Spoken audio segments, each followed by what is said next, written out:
Masusing iniimbestigahan ng mga otoridad ang sanhi ng pagkasunog ng isang school bus sa Davao del Sur kung saan kabilang sa mga sakay nito, mga estudyante at guro. Si Jaira Mondez sa sentro ng balita.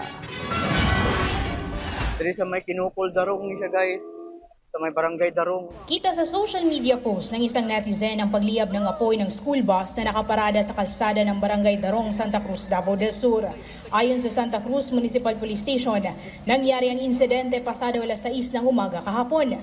Base sa investigasyon, isang college school bus ang nasunog mula sa Padada, Davao del Sur na patungong Davao City para sa isang seminar. Sakay umano sa nasabing bus ang 48 katao kasama ang mga estudyante, guro, gayon din ang driver at konduktor. Driver ma'am, nada siya yung nabatian nga nibuto sa likod. Sa passenger, sa driver side mismo sa ma'am sa likod.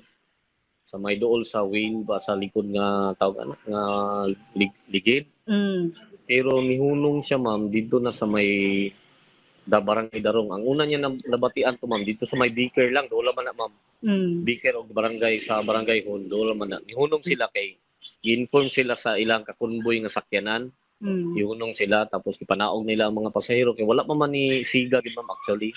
Nalay aso gamay.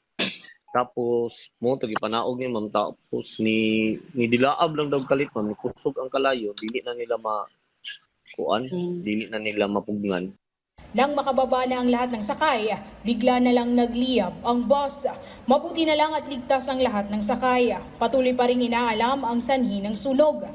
Wala yung nahitabo nga na samdan o unsa ba. Okay lang man ang mga estudyante o ang mga sakay gitanan ma'am. Muli namang nagpaalala ang kapulisan sa mga bumabiyahe na siguraduhin nasa maayos na kondisyon ang mga sasakyan. Mula rito sa PTV Davao, Jaira Mondez para sa Pambansang TV sa Bagong Pilipinas.